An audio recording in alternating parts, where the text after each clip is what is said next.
Hello, I'm J.S. Hedigard, and I am a member of the WCC Care and Calling Committee and part of the training team. But I'm also a Care and Calling recipient. So I made this video to tell you what Care and Calling looks like from the recipient's perspective. Bottom line, I see Care and Calling as a healing ministry through a compassionate connection that you make with the recipient by actively listening. So welcome. And don't worry if you don't know a lot about active listening, that's what this video is for.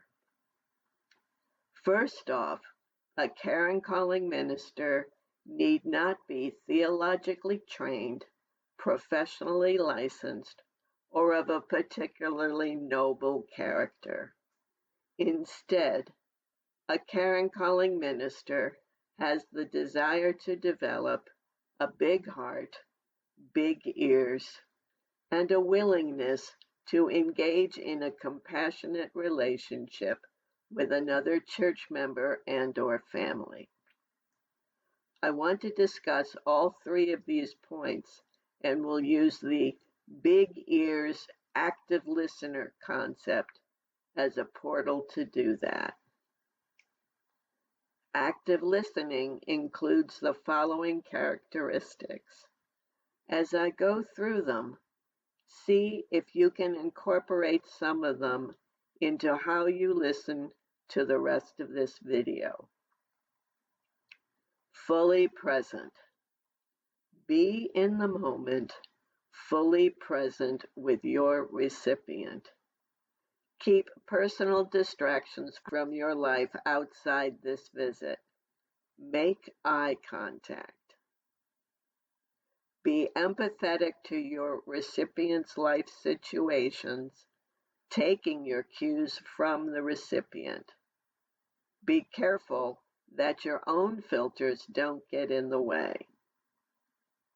Emotional maturity is the ability to handle situations without unnecessarily escalating them and being in touch with your own emotions.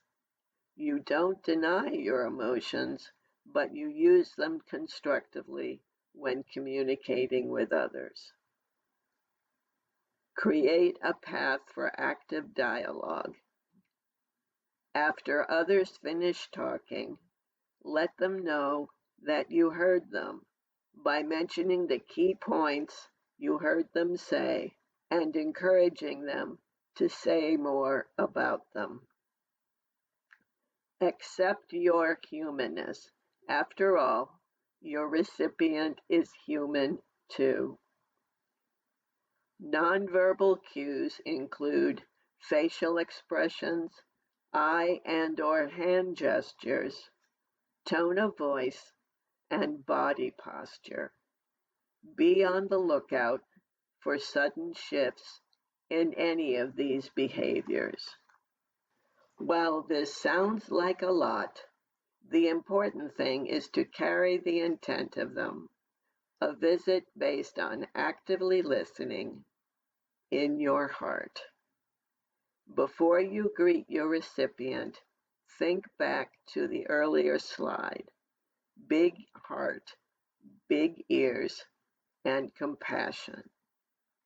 You'll discover that with practice, your presence will create a compassionate connection with your recipient, uncluttered, direct, and filled with your unique blend of care and warmth. In case you were wondering, there are references to good listening in the Bible.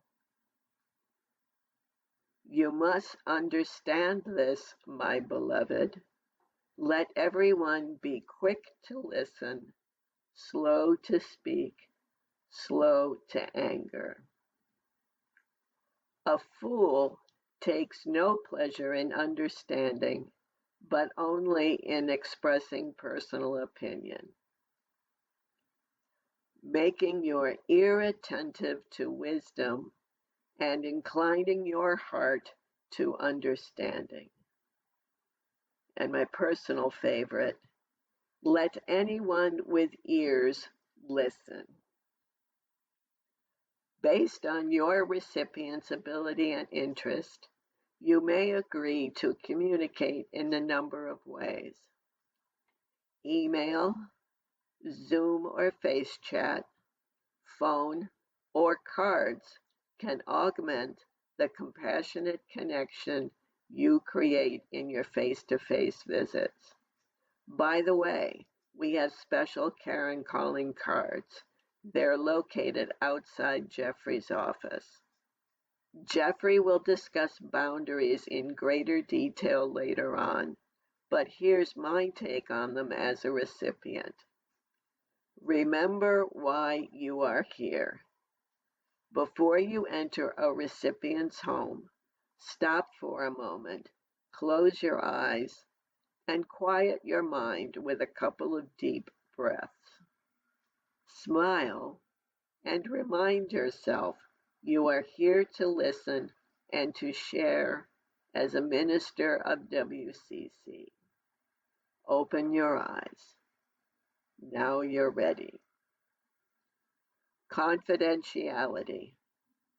No one wants to be told something by Agnes, who heard it from Jim, who heard it from Louise, who heard it from Harry, who heard it from you.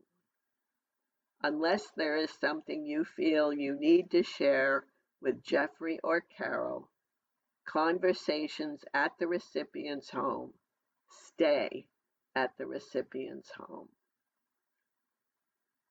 Know when and how to say no. You are there to share the love and support of the congregation, God's grace, and the forgiveness of Jesus Christ. If you are asked to help your recipient with other tasks, gracefully remind your recipient of why you are there. Offer something of value that you can provide, such as a card with a personal note, or a church bulletin, or show them recent photos on the WCC website. Take my joys home with you, not my problems.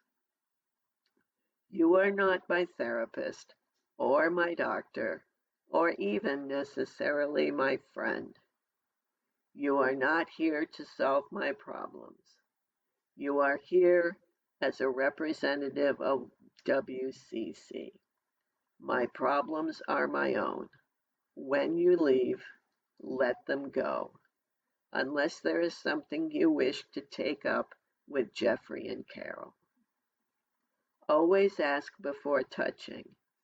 Respecting your recipient includes respecting her or his body. Honor her or his requests regarding social distancing. And of course, when in doubt, seek out Jeffrey or Carol. That's what they are there for.